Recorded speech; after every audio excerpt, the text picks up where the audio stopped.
Olá pessoal, sejam bem-vindos à nossa parte 2 da nossa aula 03, nossa última aula, aula 03, Sistema Elétrico de Aeronave, da modalidade de célula. Vamos dar prosseguimento ao conteúdo que paramos na última aula, tá ok? Bom, estávamos falando na última aula referente à parte de conectores, de posse do part number do conector, se eu conseguiria extrair informações importantes que ele pode nos revelar.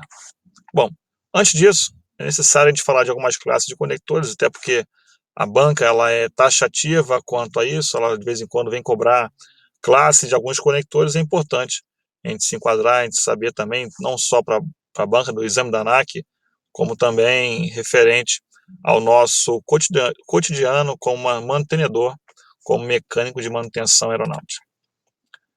Bom, algumas classes a gente já havia falado. A classe alfa é um conector de uso geral, tá ok?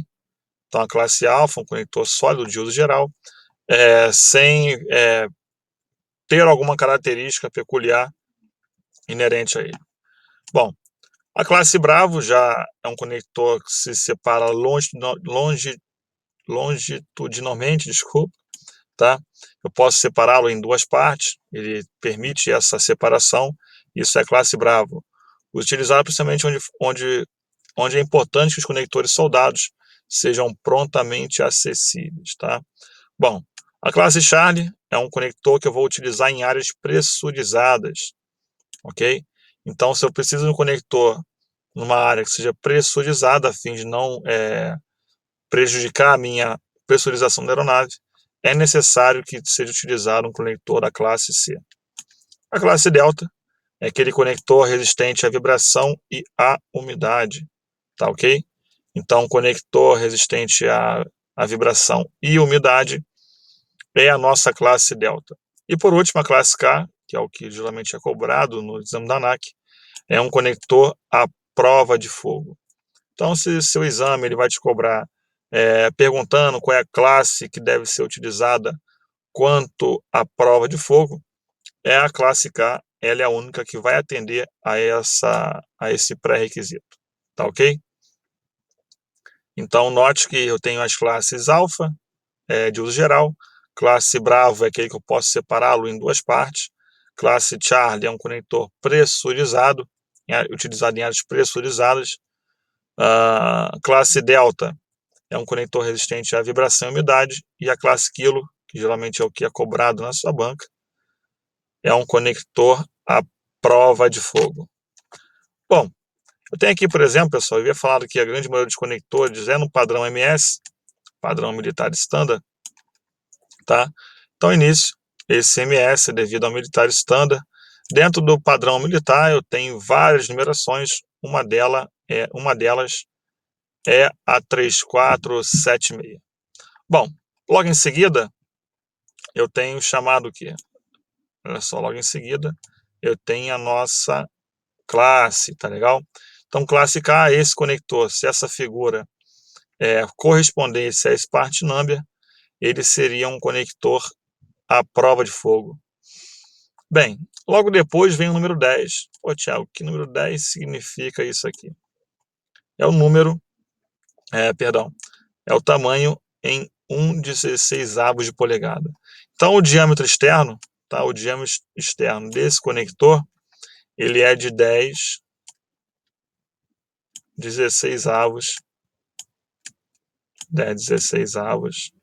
da polegada.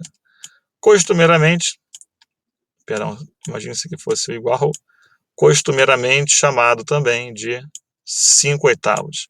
Então, o diâmetro do conector, de fato, ele é de 5/8 de polegada, tá?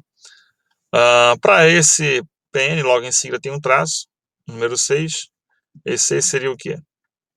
Seria o número do tipo de contato. O que seria isso? Seriam quantos contatos eu tenho no meu conector. Nesse conector aqui da figura, eu tenho 4. Então, se essa figura remetesse a esse part number, eu teria aqui um número 4 para dizer o número de contatos que eu tenho nele. Tá legal? E o final é o estilo do contato. Se pode ser letra P ou terminar com a letra S. O que seria o S? O que seria o P? O P é designado para designar a parte de macho, tá? A parte de pin. Então, um conector que seja macho, eu vou designar no final, a parte final dele será a letra P.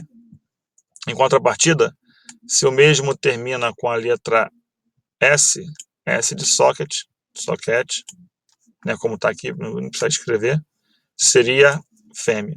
Então, esse PN aqui, ele necessariamente, essa figura, como ele é fêmea, essa terminação não pode ser papá. Essa terminação seria um Sierra aqui, um 4S, dizendo que ele tem 4 contatos. Não necessariamente todos os contatos serão utilizados, né? Às vezes eu preciso de 38 contatos naquele conector. Eu não consigo comprar um conector com exatamente 38 contatos, beleza? Então é necessário você ter essa noção que nem todos os contatos daquele conector serão utilizados. Todo conector na sua parte frontal, ele possui uma numeração ou um código de letras, tá ok? Isso será importante na hora de pegar um diagrama de fiação elétrica e saber interpretar o mesmo. Ora, aqui tem o alfa, bravo, Charlie, delta, então quando eu for olhar no meu diagrama de fiação elétrica, eu vou saber que nesse contato número A, né, nesse socket número A, chega, por exemplo, uma informação de terra, chega aqui o mais 28 DC, chega o 115, chega o 26 AC, não, trafega dados aqui, isso aqui, pô, algo de um protocolo, o ARINC 429, por exemplo, que é um protocolo muito utilizado na aviação, tá? Bem, então através de um wire diagrama, de posse do PN do conector também, da sua designação, eu tenho plenas condições de saber que informação trafega por cada um desses contatos. Contato esses que podem ser macho ou podem ser fêmea. Instalação de conectores. Bem, vou pegar o ponteirinho, nossa canetinha mágica. Bom, quais são as precauções que eu devo ter quando eu for instalar um conector, né? Localizar a posição adequada do plug em relação ao receptáculo. Então, às vezes, eles se encaixam perfeitamente, o macho e fêmea. E ainda assim, para melhorar, isso ainda tem aqui, ó, como a gente pode ver nesse recorte, que ainda você tem um guia. Tá? Então, lá no macho, você vai ter um guia que vai entrar exatamente nessa ranhura que está descrito na figura. Só que, não sei como, né, num passe de mágica, tem gente que ainda consegue colocar o guia macho, por exemplo, aqui, e tentar forçar a situação que os pinos se encaixem. O resultado disso, né, torce para você, quando entortar um desses contatos aqui, um desses pinos, no caso, né, que seria macho, você consiga, com o uso de um alicate, desentortá-lo. Caso contrário, o seu trabalho será bem grande, vai ter que soltar esse pino, a parte traseira, desmontar o conector. Se for soldado, o trabalho é maior ainda, é bem mais dificultoso quando ele é somente crimpado, né? Inserido, você tem ferramentas especiais para esse fim, tá ok? Então, não atentando para a posição correta entre macho e fêmea, entre o plug e o receptáculo, você pode estar tendo vários problemas, vários retrabalhos, você pode atrasar um voo só com a não observação do correto encaixe relativo entre os mesmos. Bom, colocar um pouco no receptáculo com uma leve pressão para frente. Normalmente você faz uma força manual, né, a fim de a força bem branda, uma leve pressão que ele chama, a fim de conseguir acoplar um ao outro, tá ok? Alternadamente, empurrar o plug para dentro e apertar o anel de acoplamento até que o plug esteja completamente assentado. Então, normalmente você escuta um estalo bem característico, de forma tal que você sabe que houve o perfeito acoplamento entre a parte de plug e o receptáculo.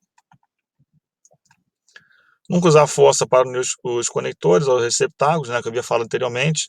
Nunca usar martelo para introduzir um plug. O pessoal pega uma talhadeira, se demole, pega um martelo e quer a força inserir um ao outro. Eles se casam de forma perfeita, se casam de forma natural. Então não é necessário fazer uso dessas ferramentas a fim de realizar a conexão entre um plug e um receptáculo. Ok? Bom, conduíte, utilizado nas instalações do avião para proteção mecânica dos fios. Então, uma fiação é dita protegida quando eu tenho uma proteção mecânica que vai se dar através de conduíte, né, parecido com o que a gente usa em nossos lares, né, fim de instalação elétrica, tá? A diferença é a qualidade do material aeronáutico que é empregado. Mas a finalidade é a mesma, é fazer a proteção mecânica da cablagem, né, contra algum fator externo que poderia, sem dúvida, causar algum dano a essa cablagem. A instalação do avião, para a proteção mecânica dos fios e dos chicotes. Ele encontra materiais metálicos e não metálicos, na forma rígida e flexível. Então tem locais que o condutor rígido é o que mais é apropriado, tem locais onde eu preciso fazer curvas, né, um encurvamento com a minha cablagem, então é necessário um condutor flexível. Quando é suportado por braçadeira, então tem algumas braçadeiras também para fins de fixá-lo, já não deixá-lo solto em torno do avião, a parte interior, desculpa.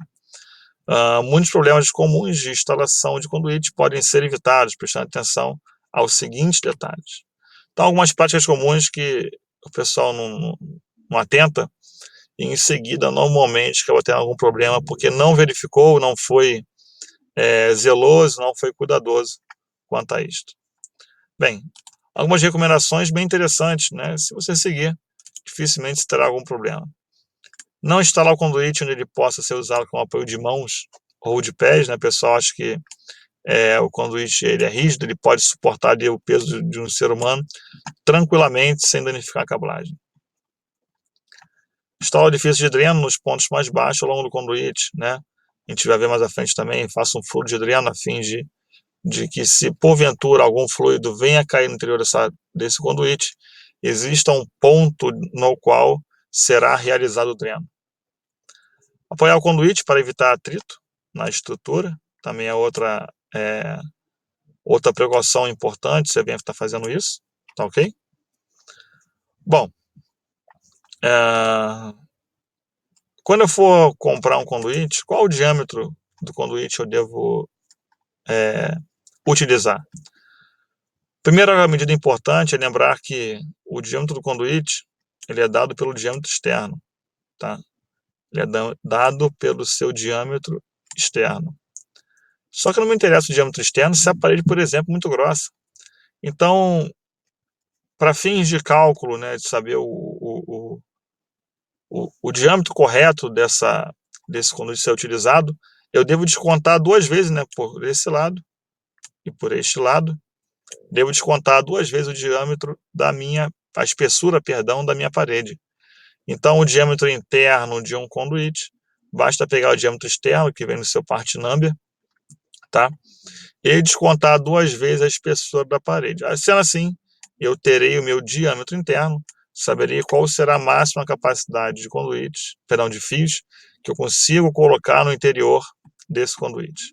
Como regra geral, eu devo colocar um conduíte pelo menos 25% maior que o diâmetro máximo do chicote. Então, o diâmetro máximo, vamos supor que é o diâmetro máximo, maior diagonal que consegui, deu 1 polegada, por exemplo. Então, o diâmetro interno desse conduíte, 25% maior, 1,25 da polegada, tá ok? Deve ser. Mais a espessura da parede. Dessa maneira, você terá condições de determinar qual é o conduíte apropriado para esse fim. Bom, aqui seria, deixa eu passar a figurinha, tocante a raio de curvatura, né? Eu tenho uma cablagem, eu quero fazer uma curvinha com ela, fazer outra curva. Qual será o maior raio de curvatura desse conduíte rígido? Né? Tem uma cablagem, tem um conduíte associado a essa cablagem. Qual será o maior raio de curvatura? O que é o raio de curvatura? Esse raiozinho referente no ponto de concordância da minha curva, né? Então, o que é esse OD aqui? É o diâmetro externo, tá? Outside diameter. Nosso diâmetro externo em milímetro do nosso